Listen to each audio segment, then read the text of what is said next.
There are so many situations where you want to find the most personable fish for your fish tank. Whether you're buying a fish for your kids, or you want a work from home buddy, or you're trying to convince someone else to get into the hobby, so you're gifting them a whole setup and you want to give them the best experience. These are 5 of the absolute front runners, specifically for smaller tanks. So a lot of big fish have got big personalities just because they've got a bigger brain, I guess. However, gifting someone a 6-foot fish tank so that they can keep Oscars and other massive fish simply isn't an option. So we're gonna go through my top 5s that I would do if I was gonna convert someone to this hobby, starting with number 1, the absolute king, betta fish.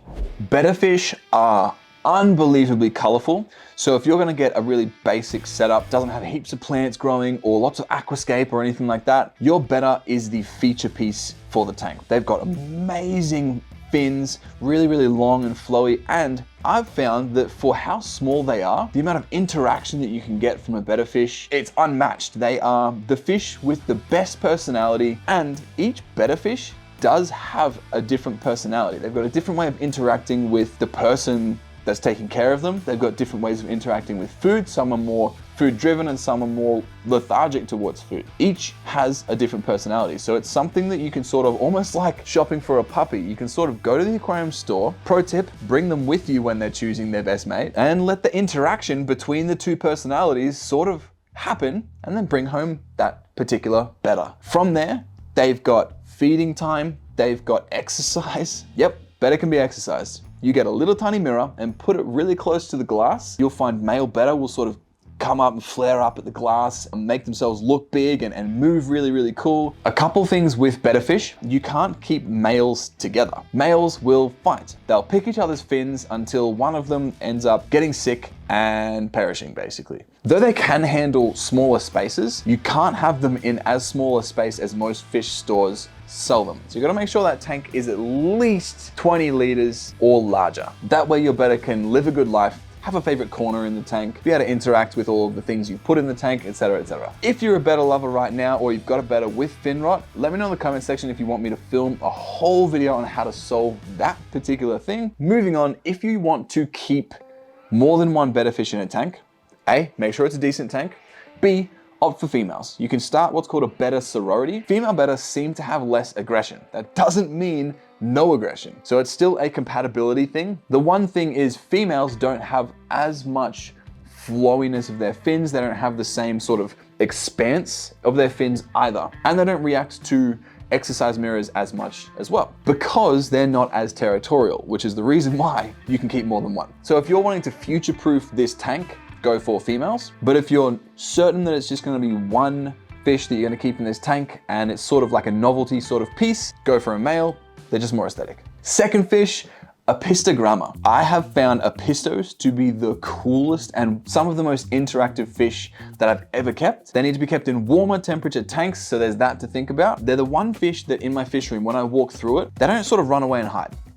Apistos will come to the glass, suss you out. They'll really sort of wonder what the hell's going on. Are you gonna feed me? That sort of added layer of interaction develops a deeper connection with your fish, which is exactly what you're wanting to go for. Apistos have got a bunch of different varieties as well, meaning that you can choose ones that grow slightly larger or more territorial, ones that have got more reds in their fins. They tend to do better as male and female pairs, and they can be kept in larger groups as well, depending on the size of your tank. These guys look a lot better in tanks that are sort of aquascaped with a hardscape in mind. So the goal here isn't to put them in a tank and have them be the feature piece, because they do like their privacy a little bit more. If you've got lots of rocks or certain features in your tank that they can either hide behind, interact around, apistos tend to interact with the hardscape in a way that makes it all blend together in one. So if you're looking for a personable fish that's going to interact with your scape a lot more and make it look better, so maybe this person that you're buying for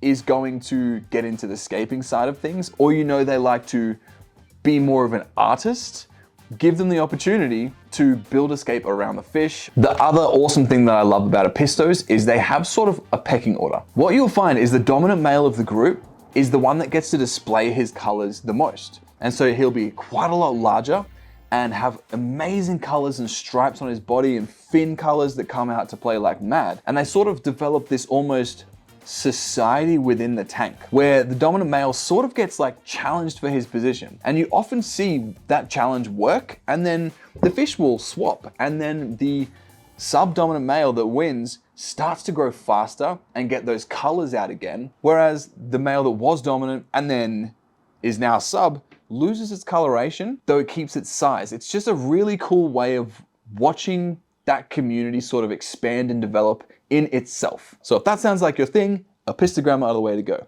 Though not specifically a fish, I will never leave it off my list of personable things to add to your tank: shrimp. They are constantly moving around your tank, constantly like busy, always looking like they're doing something. They're sort of like they've got a to-do list that's like a mile long, and they're constantly trying to tick off things off their to-do list. That sort of encapsulates the viewer, the person looking at the tank, and that's why it's on this list. Shrimp are harmonious with almost every fish, as long as that fish can't put the shrimp in its mouth. You also get to see the life stages of the shrimp. So you can see shrimp when they're about to give birth, buried mamas, you get to see adult males, and you get to see really cool colorations and patterns coming out in certain species of shrimp as well. You'll find that the people that get really deep into aquascaping, which is a certain form of artistic expression within the hobby, really tend to like shrimp as well, because they give a lot of detail to aquascapes and they give the viewer something to look at while not taking away from how beautiful the landscape in that tank actually looks. That's why shrimp are on the list every day of the week. The one thing I will say is if you get shrimp of different colors and they breed together, a lot of the time you'll end up with sort of a clear colored shrimp or a muddier colored shrimp, and you'll sort of degrade the line or the coloration of your shrimp over time, like over generations basically. So if that's your thing, go for it. Otherwise, keep blues with blues, reds with reds, yellows with yellows, etc., etc. Number 4, long fin bristlenose species. Now, bristlenoses are on this list because there's something really, really beautiful to look at, as well as they're responsible for cleaning up your fish tank. So if you think that your fish tank might be left for a long time, you might not maintain it as much, and you're worried that algae may build up in your tank, longfin bristlenose species will solve that for you. They'll sort of chew and rasp on all of the surfaces in your tank. Because they eat algae, they're a perfect cleanup crew. Finding species like longfin bristlenoses, blue eye lemon longfins, that sort of thing, super red longfins, they are so beautiful to watch. And because they're a bit more reclusive, whenever you do spot them, you're really, really happy. It gives you like a sort of boost in excitement that you'll experience because they're quite secretive creatures. So when they do come out, it feels extra special. That being said, if you feel like you're buying this tank for someone that needs to see the fish at all points in time, not your best choice. But if you're more of a connoisseur, if you're looking for that sort of flair or addition to the tank sporadically, mate, long fin bristlenose species is a win. And number 5, rams. They move in really stop-start, fast movement patterns. Their fins are constantly moving. They're always doing something. The way they feed is quite predatory. They will like attack the food. That being said, they are more of a community fish. So you've got to keep them in small groups. They can be aggressive with one another at times. So they're more of an advanced side of the equation sort of fish. They can be a little bit more temperamental and they need to be kept in a very warm tank. So if you want this tank to be a budget-friendly tank, in terms of heating, probably not your best choice.